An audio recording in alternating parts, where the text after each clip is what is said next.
It's so wonderful to see you. My name is Kimberly Olsen. I use she, her pronouns, and I'm the executive director of the New York City Arts and Education Roundtable. I am a pale-skinned white woman with long brown hair. I have on a denim shirt, and I'm sitting in a Queens Public Library with a cyber center behind me, as well as some books.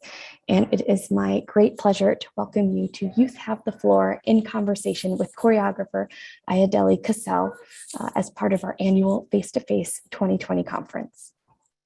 Face-to-Face is made possible by the New York State Council on the Arts and with support of the Office of the Governor and New York State Legislature, and by public funds from the New York City Department of Cultural Affairs.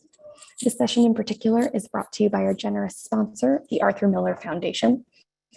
For additional context, Arthur Miller Foundation is a proud member of the Roundtable. They are a nonprofit organization whose mission is to provide equity and access to quality theater education in public schools by supporting theater teachers. They are in their 7th year of partnership with the New York City Department of Cultural Affairs and provide robust and tailored mentorship, resources, and professional development opportunities to certified NYC DOE theater teachers to build and sustain lasting in-school theater programs. And last but certainly not least, they would like me to share they're so excited to support Face-to-Face and overjoyed that the extraordinary AMF Master Artist Council member, Ayodele, will be moderating today's panel. So although we are currently meeting via an online platform, the Roundtable would like to acknowledge that we work and live on unceded lands. Manhattan, or the place that is widely known as New York City, exists on the contemporary and ancestral homelands of the Canarsie, Lenape, Munsee, and Wappinger people. These sovereign nations and communities are still thriving here, and we continue to occupy their lands.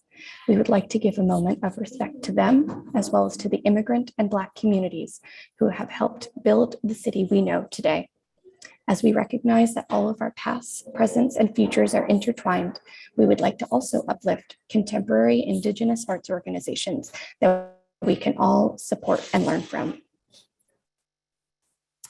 And my colleague, Kinsey Keck, is going to paste these in the chat. We have several that we have worked with and encourage you to also share any other Indigenous organizations that you might also would like to uplift in today's conversation.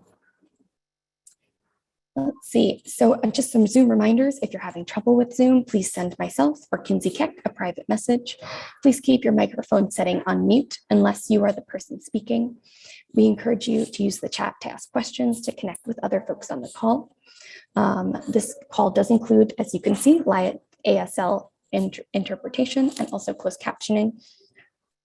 We invite you, let's see, if you'd like to see our subtitles, please click show subtitles at the bottom of your screen. This is under live transcript.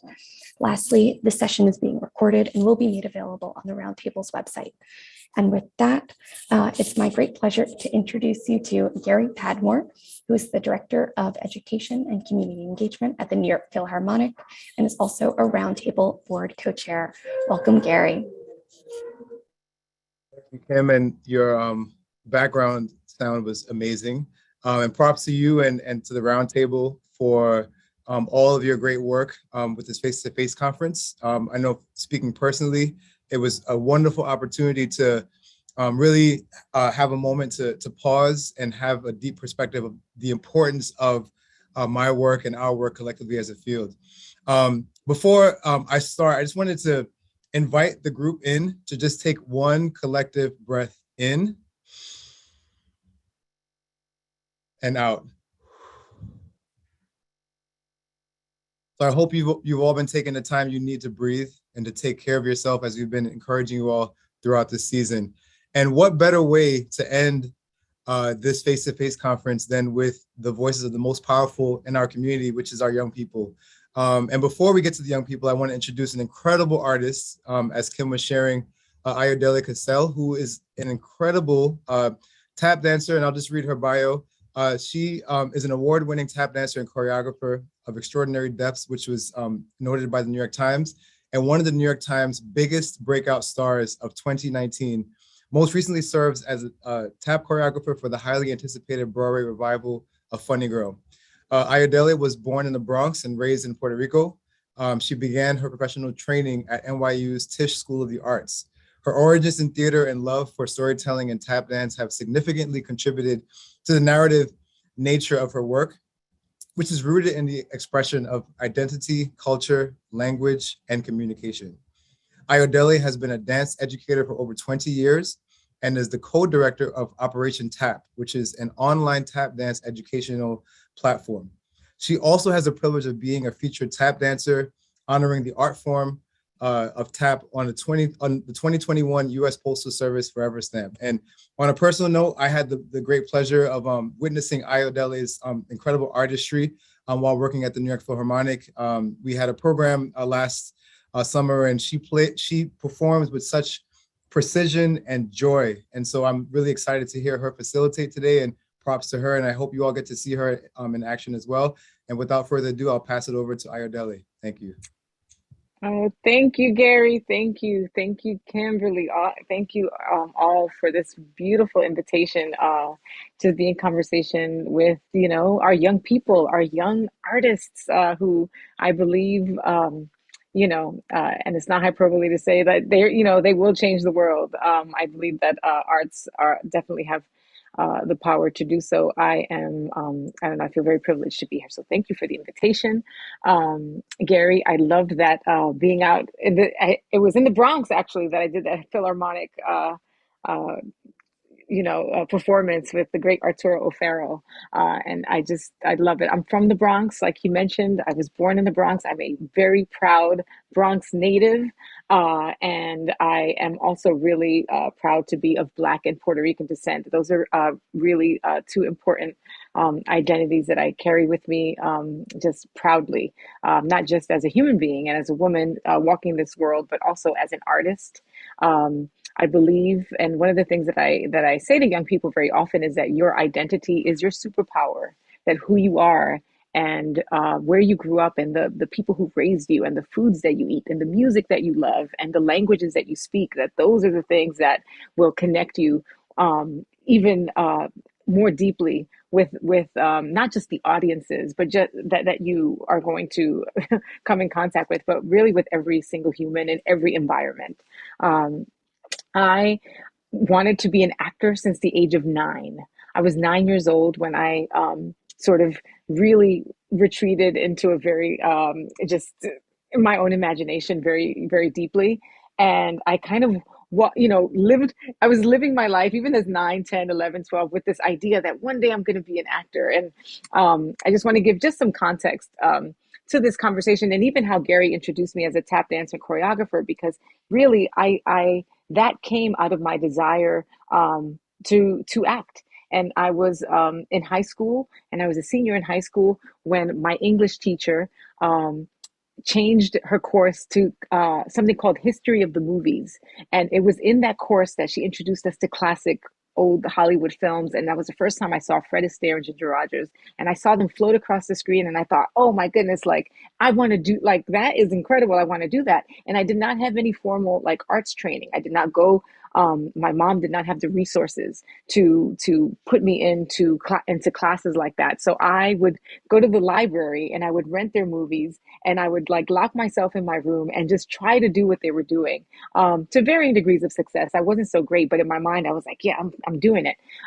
But I was able to get into NYU's Tisch School of the Arts as an acting major.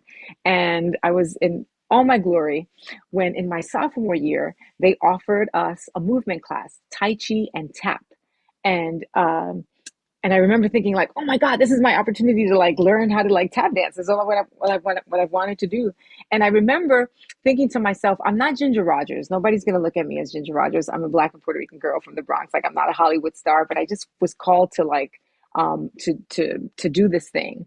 And I was in class about a year after that. I learned through a friend of mine that tap dancing was really rooted in the legacy of Black people in this country. And it was through that knowledge that I started to see myself, like my own, knowing that this thing that seemed that belonged to other people or to someone else was actually in my ancestral legacy as well. So I just tell this story to say that as we are about to meet these young folks who, you have an idea of what your trajectory is going to be, but you just never know what that thing just happens to tap you on the shoulder. And the next thing you know, your entire life is sort of redirected in a way. And then you think you're going to be just an actor, and then you turn out to be an actor and a dancer and a writer and then a choreographer and your whole entire world opens up through arts. And so I don't want to talk any longer because I can't wait to be in conversation with our incredible panelists. So I'm gonna have we're gonna do this one by one. I would love to have Mariah, if you can introduce yourself to the people here. Where, Hi. hey, hi, Mariah. Hi. Hi. Tell us who you are and where you're coming from.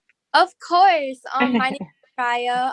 I'm coming from Brooklyn, and I'm Mhm. currently attending Landmark High School. I'm a sophomore, and Mm-hmm. what I'm really passionate about when it comes to arts will have to be acting. Mm-hmm. Lovely. Okay. And then let's bring in Madeline. Hi. Hi. I'm Madeline. I use she, they pronouns, and I am currently a theater student and acting student at Mason Gross School of the Arts at Rutgers University. Love that so much. Go William Esper. And let's see, Hazel. Hi, I'm Hazel. I also use she, they pronouns. I go to Special Music School Middle School. I am in the 8th grade. And when it comes to arts, I'm passionate about a lot of things. I play the viola. I'm also with the National Dance Institute dancing and the Young People's Chorus of New York City singing. Oh, I love that. Wonderful. And finally, Brianna. Hi, my name is Brianna. I'm from the Bronx and I attend Santa Cruz Bronx High School of Music. I'm a music student and I play the violin and I'm in the 11th grade. Lovely. Welcome all. I'm just so excited to get this going. So I shared a little bit about really like what my entry point was like to what that spark was for me as a 9-year-old and then again as a 17-year-old and how it just sort of just took over my life in the best way. I just wanted my first question to each of you is if you can identify like how the arts have impacted you and like what was that first spark for each of you?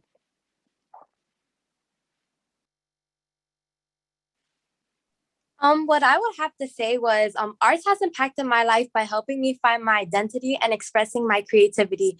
As a teenager, life can get difficult when it comes to like finding out who you are. And most of the time it's always your parents telling you to be one thing and your friends telling you to be the other. But as I got older, I decided to do what I want to do, and that is performing arts. It makes me happy, and it also makes me want to share this creativity with the world.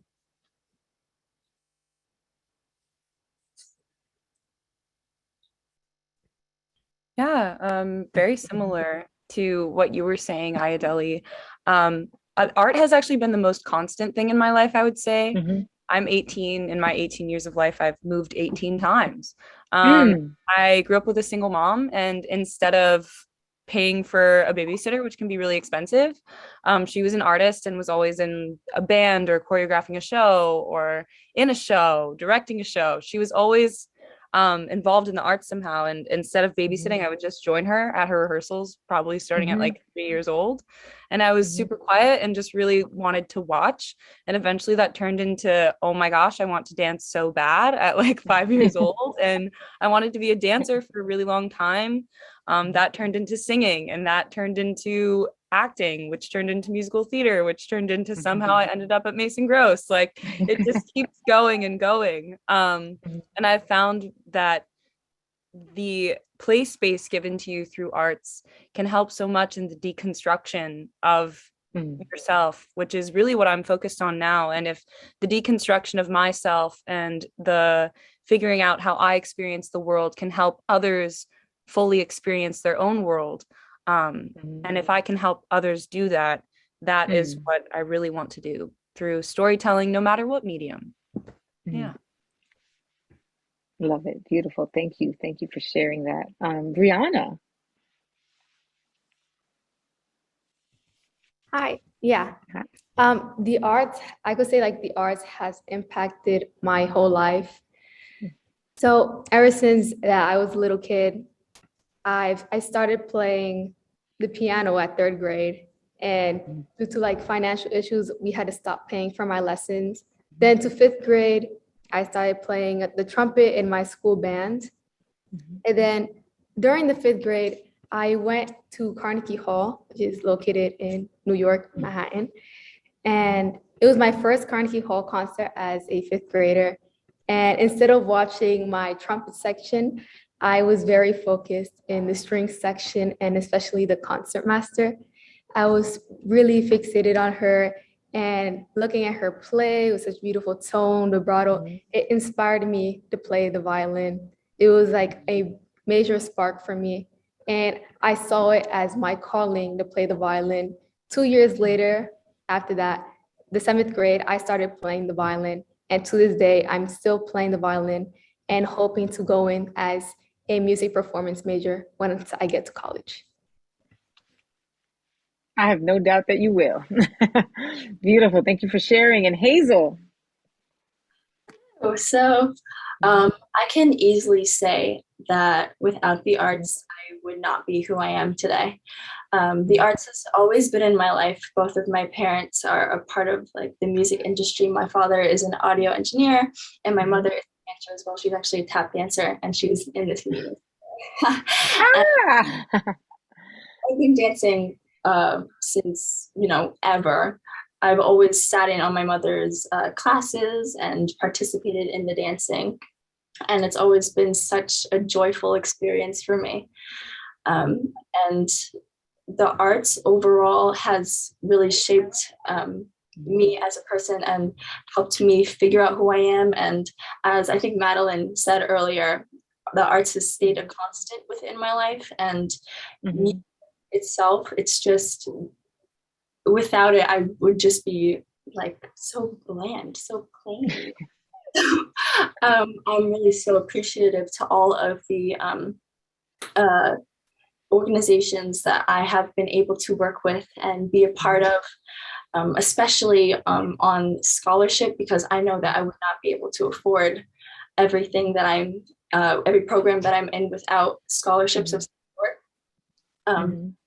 So I'm very, very grateful for that. And the arts is just so very important to me.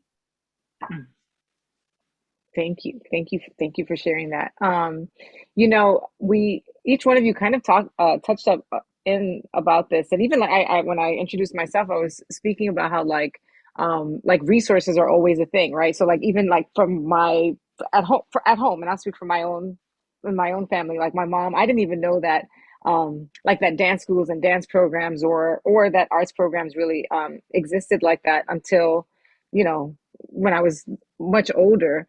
And I remember I ended up finding in the Bronx this organization called Mind Builders Creative Arts Center. And and I remember I saw in the paper you had to audition.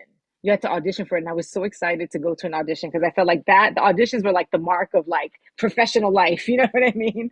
And so I ended up auditioning for this program, and it was, and it was gratis. It was, it was free. It was open to young people who, in this high school age. And I remember just how valuable that was for me as a young person to have a place to go to, right? To explore this like creative impulse in me, and I don't know how you all feel right now, but I remember as a young person, I didn't really know like, like the value of resources and funding. Like I wasn't really aware of that, and going to a program that was essentially free. I also, I knew that it was great. But I didn't know like how important it is to have for organizations to have that accessible, for artists and for young people. And so I wanted to ask you, knowing that funding for the arts is constantly at risk and is historically lower, right, than it is for other academic programs, what would you say to, the people in charge, to government officials and other people in charge of making these funding decisions on behalf of the arts? Like, what would you want them to know about the importance, or what would you want them to prioritize? That might be a loaded question, but I know y'all have ideas. Go ahead, Madeline. It is a very loaded question. It's a lot. Probably could go on about it for hours. I would say the biggest thing is that you have no idea what kinds of experiences you're cutting out of these kids' lives through the arts. I mean, I'm currently experiencing this at my college, which is a Big Ten college. They have a football team that loses, by the way, but still is getting more money than my art school, which instead of I will be the last class that gets to go to study at the Globe in London for 8 months. Instead of they're just making it one semester now because all that money went to the football team. And I am like, well, what about those collaborations that those students will now not get to experience? You have no idea who you're going to meet. You have no idea what kind of person you could become out of those spaces. And especially for younger children, you don't know what that can mean to someone to have that space to just play and be yourself and explore. You have no idea what other spaces they have to do that, if any at all. And I mean, in just the four of us talking, each one of us brought up something about finances and how the arts were somewhat an escape. And it's so sad that such a safe space could be taken away from people that need it. You know, Madeline, you say something about like being yourself, like the idea of like that arts allow us the space to explore that and nurture that. And so, I mean, I'm going to ask a question that, I mean, it might seem simple, but do you or anybody on this panel, like, what is the value in studying and or just being yourself, and like having the space to be yourself and to explore who you are?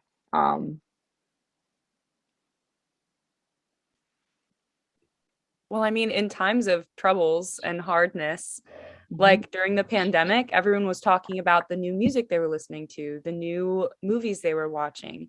In these times of trouble, we always turn to artists without even realizing that that's what we're doing. And it's the same thing in our everyday lives as young people who love art. We're turning to something that lets our imaginations go wherever they want to go, because I believe that like the true core of your being is your imagination and what you can do with it. That's our full, honest, expansive experience that the everyday world likes to shut out. And unfortunately, those of us who have grown up with financial constriction don't get the opportunity to just do whatever we want and create whatever we want, like others might be able to do. So to have an accessible space to do that can really change a person's life. Beautiful. Thank you so much, Madeline. Brianna or Hazel or Mariah, do you have some thoughts on that? I see Brianna. Go ahead, Brianna. I was going to answer the previous question. Please. Yes. I believe we should be making art programs a priority, especially of what Madeline was saying. I can't believe that they would even do that to an arts program just to give more support to a football team. But yes, we should be making arts a priority, because every school should have the opportunity to have an art program, especially a well-funded art program, because lately art programs are dying out. And you know, art is our culture and what we leave behind for the future generations. You know how the Baroque era, the classical era, how they left behind all this art, all this music that we got to study and then that we got to improve over time. If we let art die out, what are we leaving our future generations to improve with? We'll lose art forever. And we need to make a change and put more, we had to fund music, we had to fund into arts and music education, making sure that every kid has that chance to experiment with art and make sure that these art programs help them flourish. Maybe it could even help them like get that spark that each of us got. I love that. I mean, I love what you're talking about, like leaving a legacy too. Like, I mean, you go to what is the name of your school? I go to Celia Cruz Bronx High School of Music. I mean, can we imagine a world without Celia Cruz? Like, no. That, that is, and how beautiful that there is a school that is named after such an incredible artist who made a huge impact on Yeah. music and art. And recently we even got to change the street name. So now now it's called Celia Cruz Way. So now the Yes. street is named after her as well. I love that. And I mean, as a Latina woman as well, like that, even just the sense of pride that comes from, seeing her name and knowing what she meant to the arts and to the art world. I can imagine it would fill me with pride, like walking into that building, and walking on that street. Yeah, beautiful. Mariah, do you have anything to add to this? Yes, of course. What I Yeah. wanted to say is I definitely agree with Madeline and Brianna. And I feel like we use arts in our everyday life. Like it's so Mhm. important to us that a lot of people don't even realize it. And it's just like what I would want to like tell the government is how art like it helps with our human development and allows us to explore ourselves and explore what path we want to do or just like in general. And I feel like if we were to let arts die out, like what Brianna said, like what are we leaving to our future generation and what are we leaving for ourselves? Like how everybody has a legacy. And I also just feel like arts, like it can like it helps a lot and it can just help make a change in general. And I feel like us too as Gen Z and also the generation, Mhm. I feel like a lot of the times like a lot of people depend on us to do something about it and stuff like that, and Mhm. it's just like we want to, but like with financial issues and stuff, I feel like we aren't given the opportunity to or the chance to. And it's just like like a lot of these art programs, especially in New York City, that's one thing I would give to New York City, how they have these like a lot of programs for us, a lot of programs where we can just find ourselves or we can just do what we love. And I feel like Mhm. if that were to express worldwide, a lot of people would be happy and it'll benefit all of us and all of our countries, and it would just make a big impact to everyone. Mm.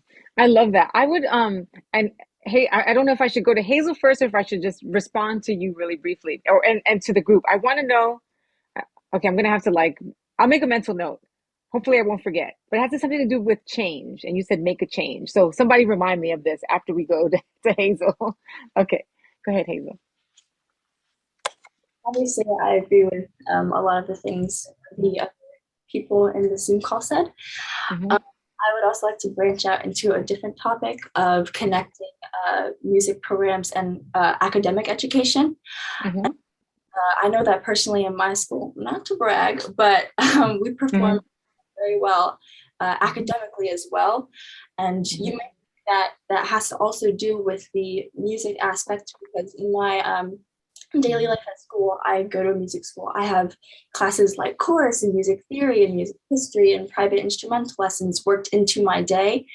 Um, and you would think that educators would put two and two together and think, oh, well, maybe the arts and also academics could help each other hand in hand and help students also improve that way. Hmm. I also know of a lot of other art schools that perform highly academically.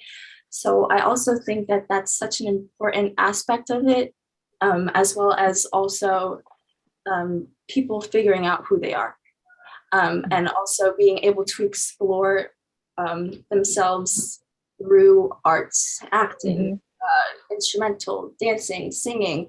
All of these subtopics in this larger group of art are such beautiful things. And the fact that students aren't able to experience these things, and also with good funding, Hmm. so it's disappointing. So yeah. Understood. Thank you. I want to go, if possible, and I want us to be a little bit more specific. Because sometimes what happens is that when we are general, like change the world and, change yourself, like I think sometimes people in charge are like, sometimes it's easily dismissed, right? So when we talk about making change? Like, what does that mean exactly? If we were to make a list of like, what is that? What do arts, what is it that the arts do? Like, how do arts make a difference? Like, how exactly do arts make a difference? Like, what would that be? What is that? I think it can look different for everybody, just depending on what Mhm, you're looking to achieve in your specific mhm, piece, medium, whichever. I know from my own personal experience, I think arts gives people the permission to go outside of what's deemed acceptable. It mm, gives people the permission to live truthfully. And oftentimes in our world, the truth is really uncomfortable for some people. The truth is really ugly in a lot of situations. I know that it has helped me in a way of deconstruction. I did not even know that there were certain things in my mind and boundaries set upon me that were there. A personal experience I had, I'm queer and I'm a biracial person. I'm white and black, and that's an experience I never see. mhm, I went to go see Slave Play, and it completely changed my life. Like, really, it did. It made me see myself in a completely different way, and it made me see the potential of what not only the industry could be, but what roles I could step into in the mhm, industry.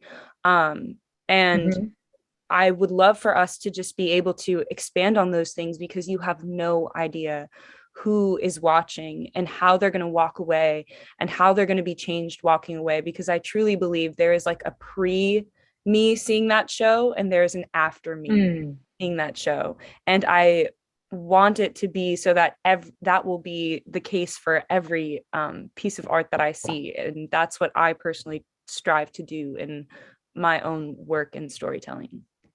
Mm. That is so beautiful. I feel that so deeply.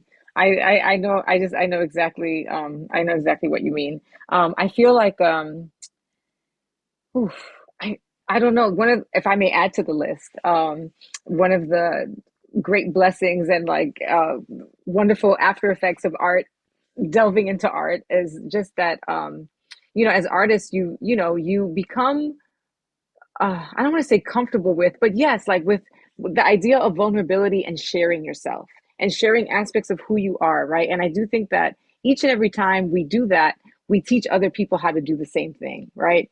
So in your own arts exploration and in your own, like you said, deconstruction, which I hear as like sort of a understanding and liberation of maybe things that might hold you back or whatever, that you when you learn how to I don't know how to navigate that and then you share it, you just teach other people how to do the same, which to me makes the world better. When you are brave and you show bravery and then other people see that, then it makes them braver. And then I think that's how we start to like, and then one by one by one by one, we have a whole society and world that is different and changed. Does anybody else have any other things to like add to that? Like, how are we, yeah, when we say change, what does that mean? Yeah, I love what Madeline said, and I have like so much to Mhm, add on to that.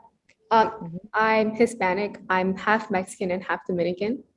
And, when you look at, the classical music industry, you don't really see mm, much people of like Hispanic or Black backgrounds.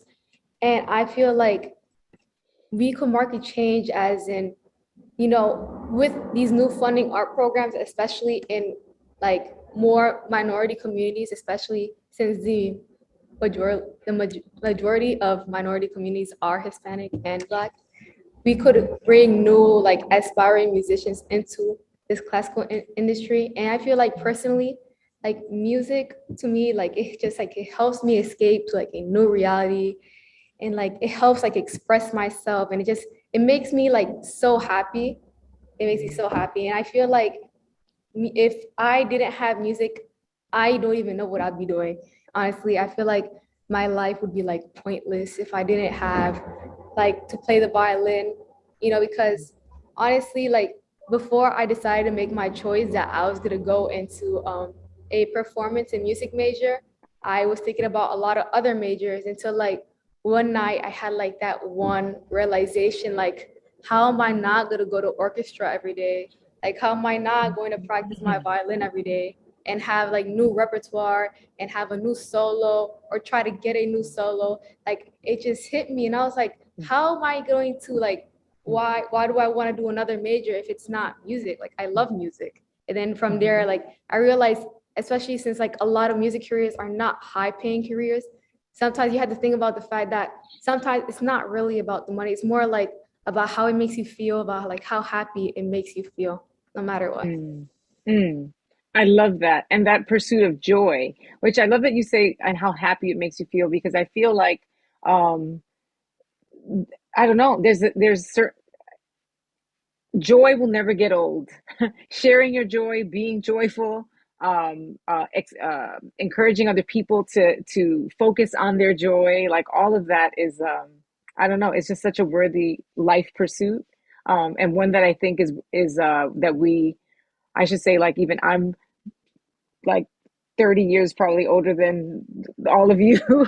And I feel like, every day I remind myself, protect your joy, share your joy. That's why I don't know. That's why we're here every day, that we get to, wake up and breathe and get, air in our lungs is an opportunity to express that, and what better way also to do it naturally than through art itself.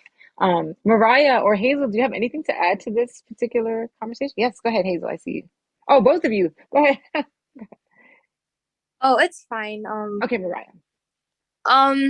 What I would want to say is, I would like to say that basically, arts, like by making a change, we can make a change to our mental health, especially since quarantine happened and the whole situation and stuff. A lot of times people, I feel like that they like, like they just lost their passion with art, especially because I feel like there was a decrease when it came to that. And I feel like just having festivals, like I feel like festivals is like a really big, large one, because it's like, I feel like it just puts a smile on somebody's face, like, and it just expresses so many different cultures. And like every time like I'll go like to summer festivals, I'll just see people smiling, or I'll just see people happy with their kids or with their husband, and it just really makes my day. But other than that, I would also say, like also adding more arts programs too. I feel like that would definitely help a lot. And it can just help people feel happy and just find their passion in general. Like just joining or dancing, or like I feel like all of those, dancing, acting, singing, all of it all combines into art. And with that in mind, it just helps people. It just makes them feel happy, or especially, like since quarantine and stuff like that. A lot of times people just been down, they just been on their phone, like especially like different pieces of technology. And it's just like just being able to like go out into the world and just do something, or just like do what you're passionate about, or just like do arts in general. Like it just helps a lot. Beautiful. Thank you. Hazel, I know you had something to say earlier. Go ahead. This is your time. Branching back to what Brianna said, there really isn't a lot of diversity within arts, like the classical community. It's not really Black or Hispanic. It's not very inclusive of that. And I know that myself, I've gotten the opportunity to study a few Black composers, such as like Florence Price, me and my school wrote a book about her during Black History Month, and her struggle as a Black woman to get her music heard and played. And obviously that was years ago, and now we are still in a better place, but at the same time there's still so much room to diversify that community. And I feel like if we had better funded arts programs, then we could diversify. We could more widely spread the community, and give more minority children a opportunity to explore the arts. Thank you. So I've been making a little list as we've been speaking. So just to summarize what we just talked about. Madeline, you said like the permission to go outside of what is deemed acceptable, the opportunity to explore truth and to validate who we are, becoming happier people. I hear collaboration between different cultures and art forms. Your show of bravery and vulnerability allows others to do the same. Sharing your joy, pursuing joy, encouraging joy, reminding everyone of their creativity. And then, of course, Hazel, as you diversifying and honoring different identities, cultural identities, um, all of the benefits here of arts. Of how we change with the arts. I want to say that today there's, right now there are people listening to us and to you that make up a community of arts educators and administrators. And, I know that they are here because they want to hear your perspective. So we have a captive audience. And so what else would you like to say to them? What would you like to charge them or ask them to do moving forward?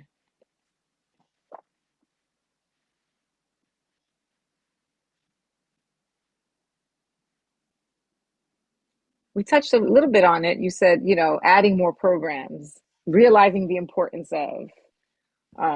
Is there anything else? Go ahead, Madeline, I'm listening. Yeah, sorry. Go I ahead. think it's really important, at least in recent conversations I've been having with my own faculty, accountability within power dynamics, even if it doesn't feel that way. With young people, it can sometimes, well, no, young people are figuring out what they want to do with themselves, with their life, with their trajectory. And that can sometimes take a while. So I would say patience with us and our process of growth. And that although sometimes it might not appear to be like so, there will be a subconscious power dynamic no matter what.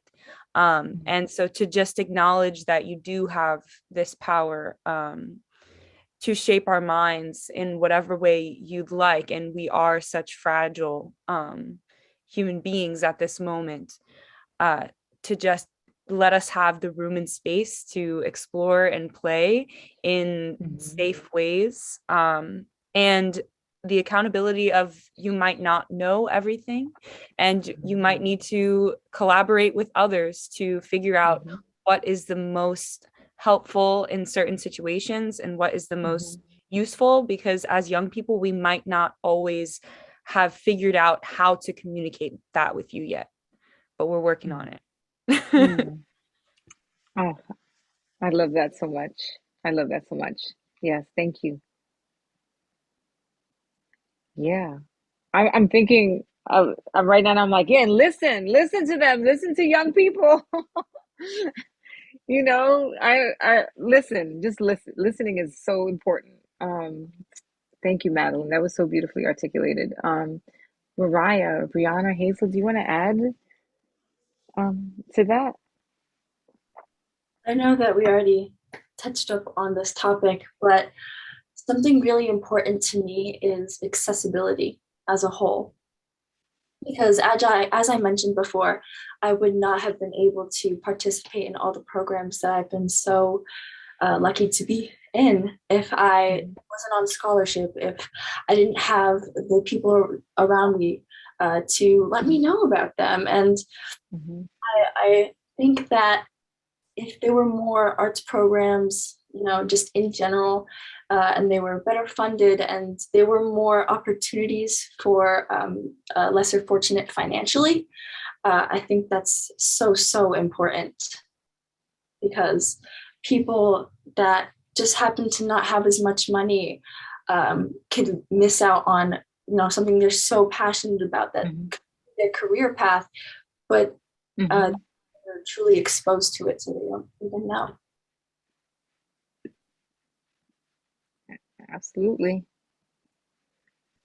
I want to add on to what Hazel is saying. I 100% agree with you.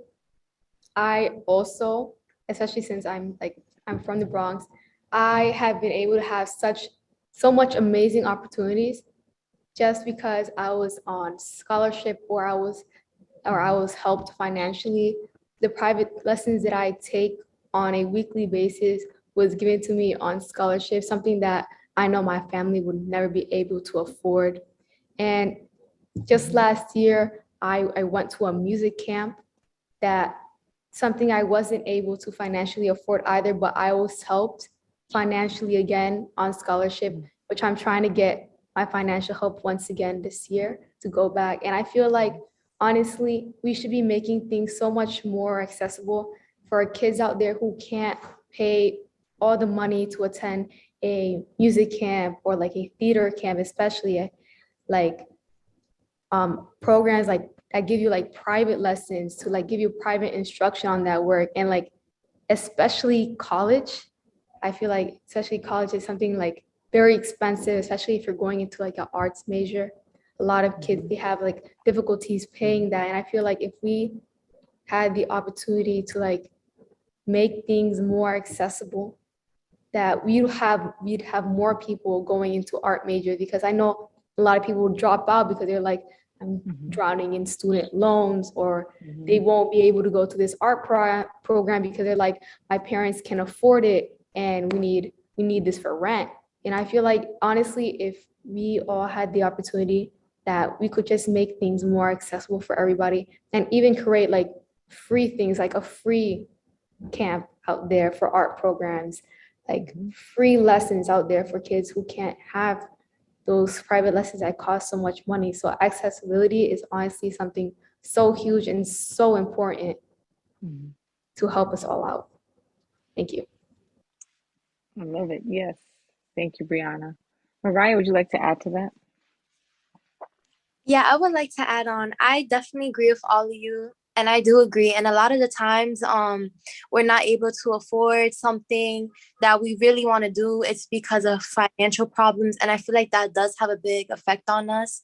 I also feel like, also me, I wanted to be in music too. I didn't have the opportunity to because my family, we couldn't afford it, and it took a lot on me. At first I was very disappointed, but as I got older, I understand that not everyone has it, and it's just like it's sad. Like I feel like it's really sad just like to tell a child to be able to crush their dreams because of finance problems, and it's just like, and I feel like that'll also have a big effect on them. It'll just like have a big effect that oh, they couldn't do it because they didn't have enough money, and it's just like, oh, now it proves that they have to work for their money. And it's just like, I feel like that's how our society is too. Like we're just so pressured by the fact by working for money that we're missing out on other opportunities that we could be doing. And that's what I also wanted to add to and just say, yeah, just like being able to provide more programs for us, for us young kids and the generation. And it's just because like a lot of the times, like, and I even heard people say, oh, I'm going to be a nobody and stuff like that. And that really crushed me because it's like, there's so many things you could do. And I feel like there's something out there for somebody. And it's just like, just like being able to provide those programs, I feel like it would have a big impact on us and we'll all be able to be happy. And, just like being able to just like doing what you love or being able to just do what you always wanted to do. And we won't have to worry about money issues. Thank you, Mariah. Whew. Well, I love that list. What do you want to charge us with? Accessibility, patience, listening, funding to give opportunity for all, help realize our potential, donation of, and you can do that, donations of lessons, art and creating artistic spaces and environments for us to explore that, provide. I say us because when I'm like around, I feel like I'm making myself 16 years old again at 15. So just, forgive me, but it is us, we're all in this together, right? We're sharing space together and energy together.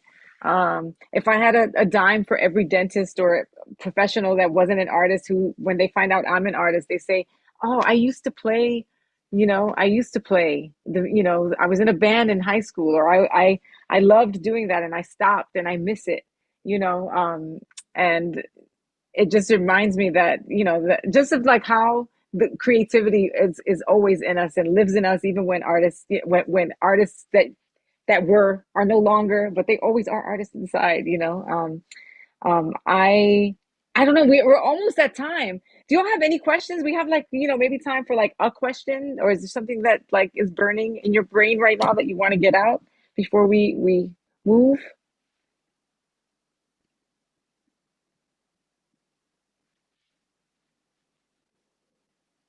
No? Okay, good. I see comments. I would love to say that it's awesome that the young people are expressing themselves. Yes. Yes, your voices will help too. Absolutely. Beautiful. Thank you for the comment. Brenda, thank you so much. Mariah, Brianna, Madeline, Hazel. It was just incredible to listen to your thoughts on this. I am so excited that the world has you in it. And please invite me to all of your things because I would like to attend. Also, I would love to collaborate. What about that? Uh-oh, here we go. Oh, wait, Brianna, you have something? Yeah, like you could connect with us like with your email if that's possible too. Oh, absolutely. Email and phone number, all of the things. I am here. I am here, and I would love. I just can't wait to just to see what y'all have up your sleeve. But and I'm not lying about collaboration. I really mean that. So we're gonna make it happen. So now, thank you so much, y'all. Kim, I don't know. I think somebody's gonna come on and lead us out. I wish we could have gone longer for sure, but Yes, I'm here. Can you see me? oh, Can you hear me? Amy. Hi, Amy. Yes. Hi. Thank you so much. I hope that all of you are seeing all the love that is in the chat for you. I want to thank you so much to Ayodele and to our panelists for sharing of yourselves and for that amazing conversation. Again, please look in the chat and see all the love you're getting from our community. My name is Amy Harris. I'm a conference co-chair. I'm a white woman with chin-length brown hair. I'm wearing tan cat-eye glasses and a blue shirt. I've been asked to give some very brief closing remarks as we close out this year's face-to-face conference. As is often the case when I leave face-to-face, I am inspired and in awe of the work of my colleagues and within our community. There are two ideas that particularly stuck out to me.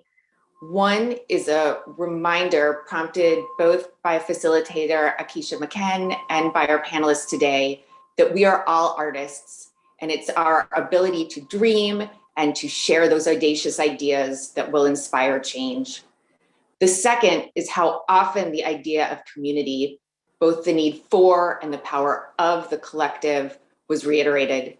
We heard it from the Queens Museum staff who adapted their programming and the use of their space to meet the needs of their community, from Stephanie Johnson Cunningham with her incredible work at Hugh Arts, and from Shannon Finnegan, who's called today for an accessibility ecosystem.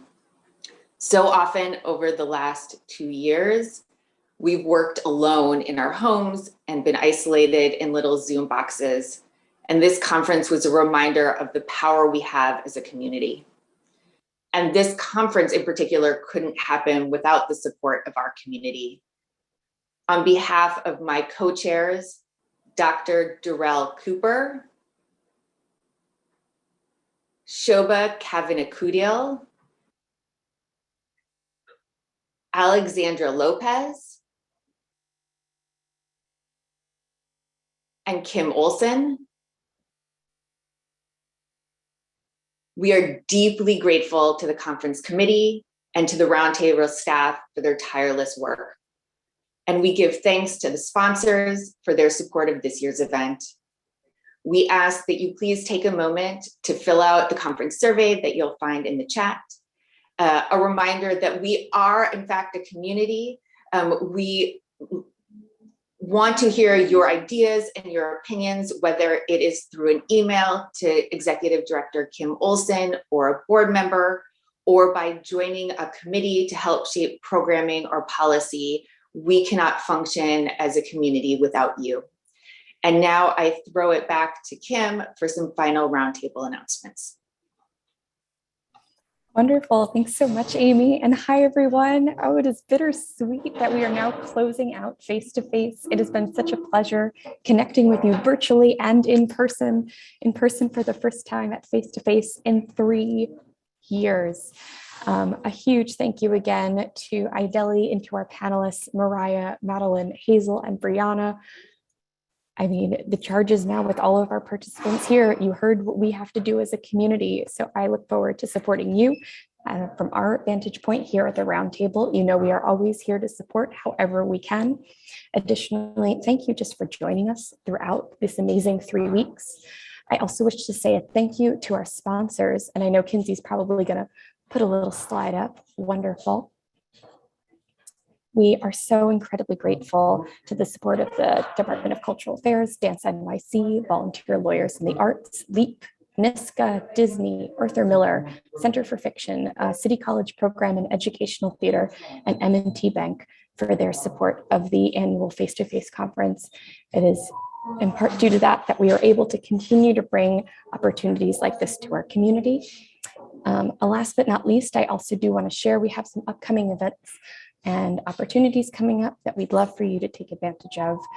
Just next week, we have a jobs fair that we'll be hosting with over 35 organizations. That's going to be taking place on May 5th from 4 to 7 at the Borough of Manhattan Community College. Oh, thank you so much, Kinsey. Additionally, we're having a day of learning. Again, for the first time since 2020, it's going to be, you're hearing it here first. It will be this June, on June 9th, at the Museum for the City of New York. So we hope you'll join us in person there. And then last but not least, we're also going to be doing a 5K in support of the Roundtable this June. And also applications will open this May, on May 16th, for our second annual Black Women's Wellness Retreat, which will be a weekend retreating away up at the Omega Institute in Rhinebeck, New York. So with that, we hope to see you at one or more of these incredible events. Thank you for everything that you do for our community and for being here today. Can't wait to see you real soon. Enjoy the rest of your day. Bye all.